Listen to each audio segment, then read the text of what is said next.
I'm Mark Callan, Mr. Saltwater Tank, coming to you on behalf of SaltwaterAquarium.com. When you get into or back into the saltwater tank hobby, one of the first pieces of gear that you're going to need is an aquarium. And there's two routes you can go with this. You can go the new route, which is my preferred way of doing it. From day one, you know everything about the tank's history and it's your baby. Or you can go the used tank route. She's a beauty, isn't she? Yikes! There's a reason we let the tank get this way, and the reason is that this is typical of a lot of tanks that you see on Craigslist or even the Facebook marketplace. People selling the tank, getting out of the hobby. The tank doesn't look that great. That's an understatement.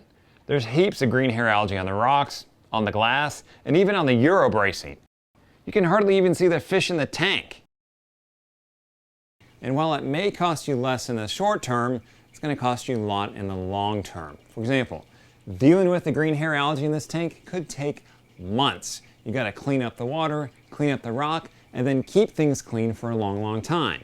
And then how long it takes to actually make the algae go away, it might take 2 months, it may take 6 months, it may take you a year. So do you really want to deal with that headache, especially with the unknown is you don't know how long it's going to take to get the hair algae cleaned up, and then you could have bad water parameters. This is why when I look at a tank like this, I say, okay, maybe if the tank and the guts of the tank are good, I would buy it, but I'm certainly not interested in keeping the rock and keeping the sand. It's just not worth it for that unknown, especially if you got a new tank, you're excited about it, and then you have to deal with this headache for months, maybe a year on an end. So in this case, we're going to reboot this baby. What does the reboot look like? Well, it looks like giving this tank a facelift, a second life. Now before we do that, we got to take the fish out, get rid of the rock, get rid of the sand, and clean this tank up. It's a mess. Now it's time to get our hands wet. First up, start draining the ocean. Forget saving of this tank's water. It's nasty. I do not want any of that in the reboot. While the ocean is draining, out goes the rock.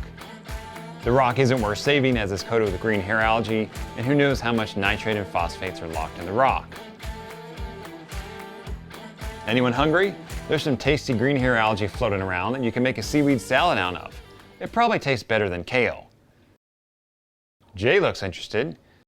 He works in shipping, so he's used to snacking on cardboard boxes and packing peanuts all day. Have some healthy seaweed, Jay. Jay says, that. I'm out. Since there was so much green hair algae in the tank, while I was scraping the front pane, I put Ken, he's the boss around here, to work on scraping the back of the tank. This reboot is turning into a group effort, and it's just getting started.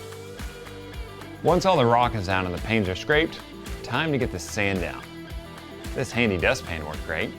I didn't save any of the sand, as saving even a small amount to seed the new tank isn't worth it. If I'm going through the effort of rebooting a tank, I want to give the tank its best foot forward, and that means all new sand. Once the bulk of the sand is out, time to bring in reinforcements. In comes the shop vac. Bye-bye, old nasty sand.